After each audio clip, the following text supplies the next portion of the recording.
Good morning. എല്ലാ കൂട്ടുകാർക്കും എന്തൊക്കെയുണ്ട് വിശേഷങ്ങൾ? എല്ലാവരും സുഖമായിട്ടിരിക്കുമല്ലേ?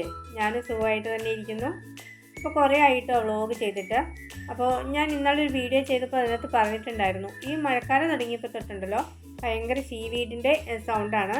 അപ്പോൾ ഞാൻ വോയിസ് ഓവർ കൊടുക്കുന്ന സമയത്ത് മുറിയിൽ കതകും ജനലും ഒക്കെ അടച്ചിട്ടിരുന്ന് കൊടുത്താൽ പോലും അപ്പോൾ ചീവീടിൻ്റെ സൗണ്ട് എൻ്റെ വീഡിയോയിൽ അങ്ങനെ മുന്നിട്ട് നിൽക്കുന്നതുകൊണ്ട് അതുകൊണ്ട് എനിക്കൊരു മടിയായിപ്പോയി വ്ളോഗ് എടുക്കാനും അങ്ങനെ വോയിസ് ഓവർ കൊടുക്കാനും ഒക്കെ ആയിട്ടേ.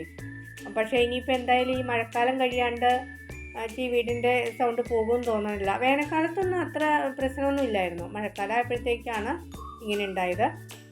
അപ്പോൾ പിന്നെ എന്തായാലും വീഡിയോ എടുക്കാതിരിക്കാൻ പറ്റില്ല. അപ്പോൾ ഇന്ന് രാവിലെ മുതലുള്ള കുറച്ച് കാര്യങ്ങളൊക്കെയാണ് വീഡിയോയിൽ ഉൾപ്പെടുത്തിയിരിക്കുന്നത്. അപ്പോൾ അടുക്കളയിൽ രാവിലെ ഒത്തിരി വെളുപ്പിനാണ് കേട്ടോ ഞാൻ പാചകമൊക്കെ ചെയ്യുന്നത്. ആ സമയത്ത് എനിക്ക് ഫുള്ളായിട്ട് വീഡിയോ എടുക്കാനായിട്ടൊന്നും പറ്റില്ല. അപ്പോൾ ക്യാമറയൊക്കെ അതിൻ്റേതായ രീതിയിൽ കൊണ്ടുവച്ച് സെറ്റ് ചെയ്തിട്ടൊക്കെ എടുക്കുമ്പോഴത്തേക്ക് എനിക്ക് ഭക്ഷണം ഉണ്ടാക്കാനായിട്ട് താമസമാകും. അപ്പോൾ രാവിലെ തന്നെ ചോറും കാപ്പിയൊക്കെ കൊടുത്തു വിടണം അതിന് വേണ്ടിയിട്ട്. അപ്പോൾ ഞാൻ പാചകവും പിന്നെ മുറ്റത്തുള്ള ബാക്കി കാര്യങ്ങൾ ഗാർഡനിങ് എല്ലാം കൂടെ മിക്സ് ചെയ്താണ് വീഡിയോ ഇട്ടേക്കുന്നത് കേട്ടോ. അപ്പോൾ അത് കാണുന്ന ആൾക്കാർക്ക് ഒരു വാലുത്തുമ്പും ഇല്ലാതെയാണല്ലോ കാണിക്കുന്നതെന്ന് വിചാരിക്കരുത്, ഇതുകൊണ്ടൊക്കെയാണ്. അപ്പോൾ അടുക്കളയിലെ കാര്യങ്ങൾ തന്നെ കാണുമ്പോൾ ഒരു ബോറടി മാറ്റാനായിട്ടാണ് ഞാൻ മുറ്റത്തെ കാര്യങ്ങളും കൂടെ ഇതിനകത്ത് ഉൾപ്പെടുത്തിയേക്കുന്നത് കേട്ടോ. അപ്പോൾ എനിക്ക് മഴക്കാലമായ പിന്നെ ചെടികളൊന്നും അങ്ങനെ ശ്രദ്ധിക്കാനായിട്ട് പറ്റിയില്ല, കുറേ ചെടികളൊക്കെ പോവുകയും ചെയ്തു. പിന്നെ അപ്പോൾ ഞാൻ കുറച്ച് ചെടികളൊക്കെ അതിനിടയ്ക്ക് ഒന്ന് മാറ്റി നടാനൊക്കെ ആയിട്ട് പോയി. പിന്നെ അതിനിടയ്ക്ക് ചെറുതായിട്ട് ക്ലീനിങ്, മുറിയൊന്നും ഇന്ന് ക്ലീൻ ചെയ്തില്ല, അപ്പോൾ സൈഡ് തന്നെയൊക്കെ ഒന്ന് ക്ലീൻ ചെയ്യാൻ പോയി. പിന്നെ മുറ്റമൊക്കെ അടിച്ച്, പിന്നെയെന്ന് പറഞ്ഞാൽ ഇപ്പം നമുക്ക് കോഴികൾ 2 മാത്രമേ ഉള്ളൂ കേട്ടോ, നമ്മുടെ വീട്ടാവശ്യത്തിന് മുട്ടയ്ക്ക് മാത്രമേ വളർത്തുന്നുള്ളൂ. അപ്പോൾ പിന്നെ അങ്ങനെയൊക്കെയുള്ള കാര്യങ്ങളാണ് വീഡിയോയിൽ കൂടുതലായിട്ടും കാണിച്ചിരിക്കുന്നത്. അപ്പോൾ കഴിഞ്ഞ തവണ വീഡിയോ ചെയ്തപ്പോൾ നമ്മുടെ അടുക്കള ക്ലീനിങ്ങിൽ നമ്മൾ കുറച്ച് കാര്യങ്ങളും കൂടെ ശ്രദ്ധിക്കണം എന്നുള്ള കാര്യത്തിൽ ഞാൻ ആ വീഡിയോ ചെയ്യുന്ന കൂട്ടത്തിൽ അത് ഒന്ന് പറഞ്ഞു പോയിട്ടുണ്ടായിരുന്നു, അതൊക്കെയാണ് കാണിച്ചിരുന്നത്. ഇപ്പം നമുക്ക് ഈ മഴക്കാലത്ത് നമ്മുടെ മുറ്റത്ത് അതുപോലെ തന്നെ നമ്മുടെ കയ്യാല സൈഡിൽ കൂടെയൊക്കെ പുല്ല് ഒരുപാടങ്ങ് കിളുക്കും. നമുക്ക് എപ്പോഴും ഒന്ന് പറിച്ച് കളയാനായിട്ട് ചിലപ്പോൾ പറ്റിയെന്ന് വരില്ല. അപ്പോൾ നമ്മുടെ പുല്ല് പെട്ടെന്നൊന്ന് കരിഞ്ഞു പോകാൻ വേണ്ടിയിട്ടുള്ള ഒരു ടിപ്പ് പറഞ്ഞു തരാം കേട്ടോ. ഇന്നിപ്പം ഞാനത് എങ്ങനെയാണ് ചെയ്യുന്നതെന്ന് ഒന്ന് പറഞ്ഞു പോകാം. അപ്പോൾ മുറ്റത്തെ പുല്ലൊക്കെ പറിക്കാനായിട്ട് ബുദ്ധിമുട്ടുള്ളവർ, സമയമില്ലാത്തവരൊക്കെ ഉണ്ടല്ലോ, അവർക്കൊക്കെ ഉപകാരപ്പെടുന്ന ഒരു ടിപ്പാണ്. ചിലർക്ക് മുറ്റത്തൊക്കെ ഭയങ്കര പുല്ലിങ്ങനെ വളരുന്ന ശല്യം കാണും. അപ്പോൾ ജോലിക്കൊക്കെ പോകുന്നവരാകുമ്പോൾ ഒട്ടും സമയം കാണത്തില്ല, അത് കുത്തിയിരുന്ന് പറിക്കാനൊന്നും സമയം കാണില്ലല്ലോ. അപ്പോൾ അവർക്കൊക്കെ ചെയ്യാൻ പറ്റിയ ഒരു ടിപ്പാണിത്.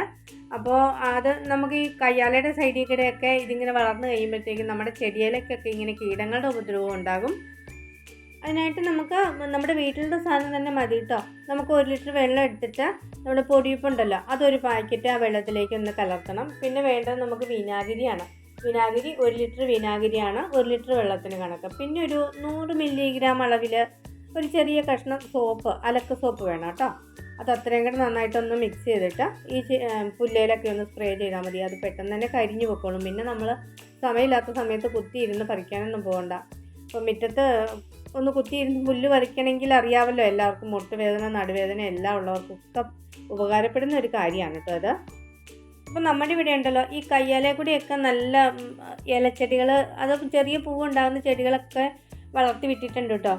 അപ്പം നമുക്ക് എങ്ങനെയാണെന്ന് വെച്ചാൽ ഈ പുല്ലിങ്ങനെ പരിസരത്തൂടെ വളരുന്നതുകൊണ്ട് പെട്ടെന്ന് കീടത്തിൻ്റെ ഉപദ്രവം ഉണ്ടാകും. ഈ ഒച്ചൊക്കെ വന്നിട്ട് അതിൽ ഇല മുഴുവൻ തിന്ന് തീർത്തിട്ട് പോകും. അപ്പോൾ അതിൻ്റെ ഭംഗി മൊത്തം അതോടുകൂടി തീർന്നു.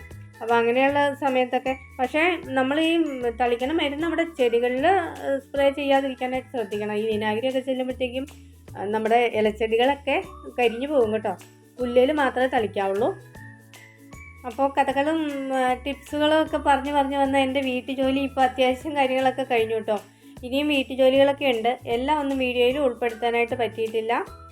അപ്പോൾ ഇതുപോലുള്ള എന്തെങ്കിലും ചെറിയ കഥകളോ ടിപ്സുകളോ ഒക്കെ പറയുന്നത് കൂട്ടുകാർക്കൊക്കെ ഇഷ്ടമാണെങ്കിൽ ഒന്ന് കമൻറ്റ് ചെയ്തേക്കണേ.